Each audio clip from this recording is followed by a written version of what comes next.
The first question is, the AC bridge circuit is called a Wien bridge. It is used for measuring the frequency of a source. Show that when the bridge is balanced, frequency is equal to 1 upon 2 pi under root R2 R4 C2 C4. The given circuit is like this. So for proceeding to solve the question, we need to find the impedances, where Z1 is equal to R1, Z2 is equal to R2, which is in series with C2, which comes out to be R2 minus J divided by omega C2. Z3 is equal to R3, Z4 is equal to R4, which is parallel to C4, and therefore Z4 comes out to be minus of R4J divided by R4 C4 omega minus J. Since the given bridge is balanced, therefore Z1 by Z3 is equal to Z2 by Z4. By rearranging this equation, we get Z1 Z4 is equal to Z2 Z3. Now on putting on the values of Z1, Z2, Z3 and Z4, we find the equation like this. Now on comparing the real and imaginary parts on the both sides, we get, while comparing the real parts, we get R1 R4 divided by R4 C4 omega whole square plus 1 is equal to R2 R3. This is our first equation, and on comparing the imaginary equation, we get omega R1 R4 whole square C4 divided by R4 C4 omega whole square plus 1 is equal to R2 divided by C2 omega. This is our equation 2. Now on dividing equation 1 by 2, we get 1 divided by omega C4 R4 is equal to omega C2 R2. On solving this equation, we get omega as 1 upon under root R2 R4 C2 C4. Since we know that omega is equal to 2 pi into f, therefore we can get the equation of frequency by this formula. Therefore the frequency comes out to be 1 divided by 2 pi under root R2 R4 C2 C4, which is proved. Now moving on to the second question. The second question is, the circuit shown in the figure given below is used in a television receiver. What is the total impedance of this circuit? Now in the given circuit, all the three elements are connected in parallel.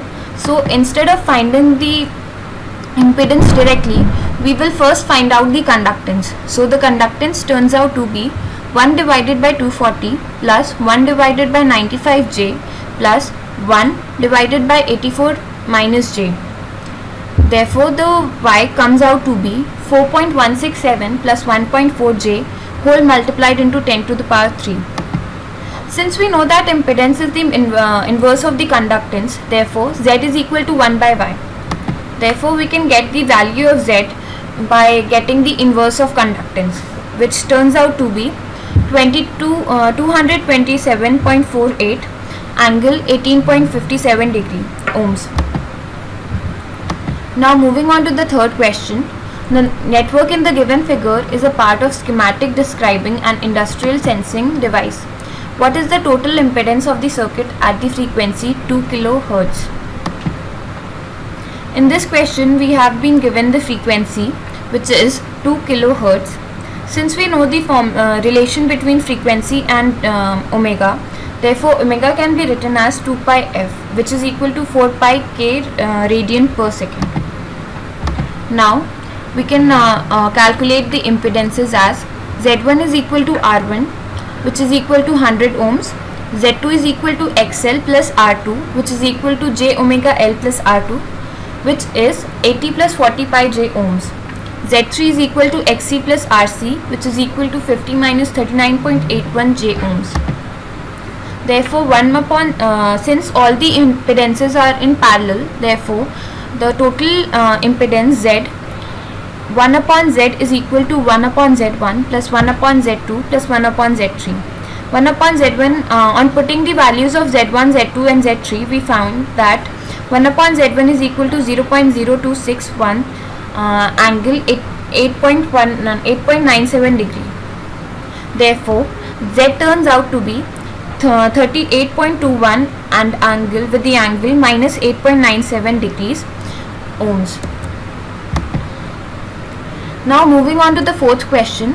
A series of audio circuit is shown in the figure given below. First part, what is the impedance of the circuit? Second part, if the frequency would have been halved, what would have been the impedance of the circuit? In this question, since all the elements are in with series with each other, therefore the impedance can be calculated by adding up the individual impedances of all the elements. Therefore, the final impedance, the total impedance, comes out to be 120 minus 10J ohms. For the second part, we know that since the frequency have been halved, therefore f dash is equal to f by 2. Since omega is directly proportional to frequency, therefore omega dash is equal to omega by 2. Now we will calculate the new xc and xl.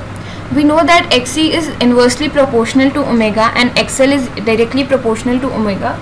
Therefore xc dash is equal to 2xc and xl dash is equal to xl by 2. Therefore the new impedance would be 120 minus 65J ohms. Now the last question. An industrial load is modeled as a series combination of an inductor and resistor as shown the figure given below.